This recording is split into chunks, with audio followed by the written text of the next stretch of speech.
இன்னைக்கு வந்து மசாலா ஆம்லேட் தான் செய்ய போகிறோம். அதுக்கு தேவையான இன்க்ரீடியன்ஸ்லாம் அந்த எடுத்து வச்சுருக்கேன்.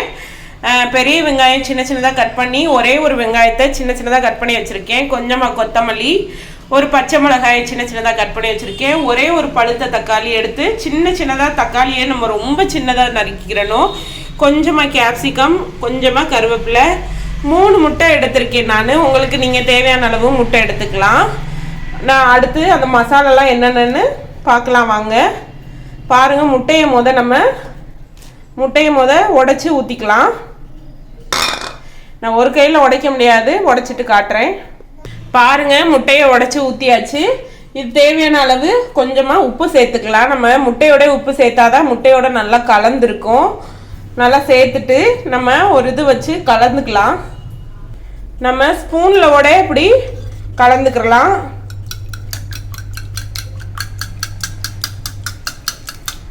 நல்லா அந்த கருவும், அந்த வெள்ளை கருவும் மஞ்சள் கருவும் நல்லா கலக்கிற மாதிரி கலந்துக்கோங்க.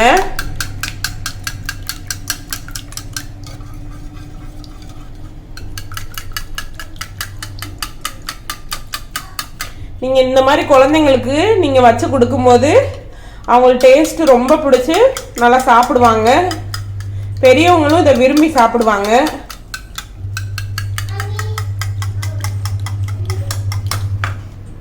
பாருங்க, நல்லா கலந்தாச்சு. இப்போ நம்ம எடுத்து வச்சிருக்க கொத்தமல்லியை அதோட ஆட் பண்ணிடலாம்.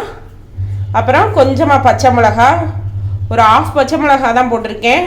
நீங்கள் ஒரு தேவையான அளவு போட்டுக்கோங்க. கொஞ்சமாக கேப்சிகம், குடமிளகாய் அதையும் சேர்த்துக்கலாம். அப்புறம் தக்காளி அதையும் சேர்த்துக்கலாம். கருவேப்பிலை, அப்புறம் வெங்காயம், நம்ம எடுத்து வச்சுருக்க வெங்காயத்தையும் அதோட ஆட் பண்ணிவிட்டு அப்புறம் மசாலா சேர்த்துக்கலாம். நீங்கள் இந்த மாதிரி செய்யும் போது நம்ம சாப்பாட்டுக்கெலாம் நம்ம வச்சு சாப்பிடும்போது ரொம்ப சூப்பராக இருக்கும்.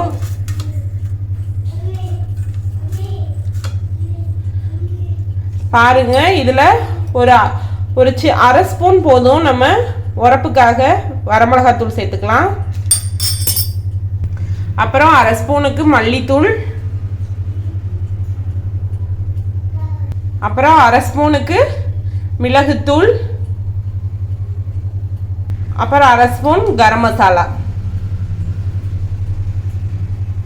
அப்புறம் ஒரு பிஞ்சு நம்ம மஞ்சத்தூள் சேர்த்துக்கலாம். நம்ம முட்டை சேர்த்துருக்கனால மஞ்சத்தூள் சேர்த்தா ஒரு கவுச்சி ஸ்மெல்லாம் வராமல் டேஸ்ட்டு சூப்பராக இருக்கும். நம்ம ஏற்கனவே கொஞ்சம் உப்பு போட்டிருக்கோம். இப்போ உப்பு பத்தலைன்னா சேர்த்துட்டு நல்லா கலந்து விட்டுறலாம். நல்லா ஸ்பூன் வச்சு இந்த மாதிரி நல்லா அப்படி அடித்து கலருங்க. நான் ஒரு தோசை சட்டி எடுத்து சூடு பண்ணிக்கிட்டு இருக்கேன். காயட்டும். பாருங்க, இந்த மாதிரி நல்லா கலந்து விட்டுறணும். நீங்கள் எக்ஸ்ட்ரா கூட முட்டை சேர்த்துக்கலாம்.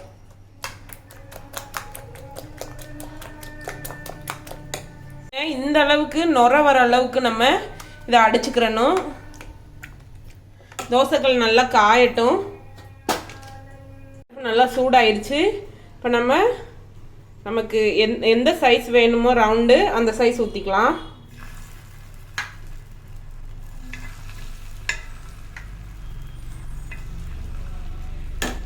பாருங்க, நம்ம தேவையான அளவு சைஸ் நம்ம ஊற்றிக்கலாம். ஊற்றிட்டு எண்ணெய் சேர்த்துக்கலாம்.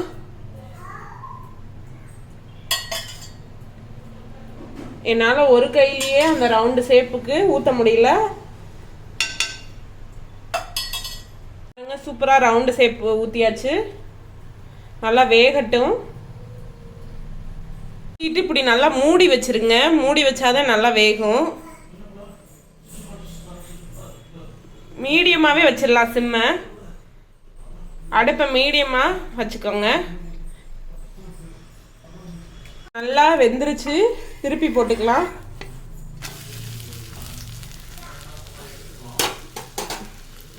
பாருங்க, சூப்பராக நமக்கு பின்னாடி நல்லா வெந்திருக்கு. இப்படி நம்ம மூடி போட்டு வேக வைக்கிறனால நமக்கு டேஸ்ட்டும் சூப்பராக இருக்கும். வேகமாகவே வெந்துடும்.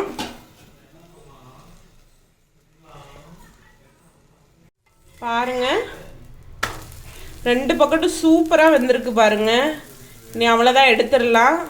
இதே மாதிரி எல்லாத்தையும் சுட்டு எடுத்துக்கலாம்.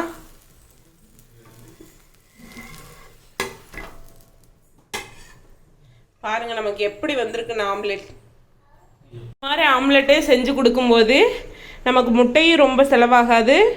நல்லா நம்ம காய்கறியோடு சேர்த்து சாப்பிட்டோம். நிறைய பேர் வந்துட்டாங்களே முட்டை கம்மியாக இருக்குதுன்னு நினைக்கிற நேரம் இந்த மாதிரி ஆம்லெட் செஞ்சு பாருங்கள். ஒரே ஒரு முட்டை ஒரே ஒரு ஆம்லெட்னாலேயே நமக்கு வயிறு நம்பிடும். நீங்களும் செஞ்சு பாருங்கள். லைக் பண்ணுங்கள், ஷேர் பண்ணுங்கள், சப்ஸ்கிரைப் பண்ணுங்கள். பாய். நெக்ஸ்ட் வீடியோவில் பார்ப்போம். ஒரு மசாலா ஆம்லெட் போட்டிருக்கேன், டேஸ்ட் பண்ணி பாருங்கள். டேஸ்ட் பண்ணி பார்க்கவா?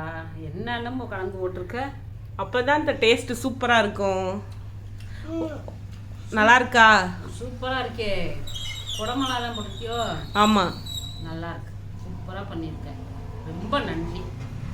சாப்பிடுப்பா.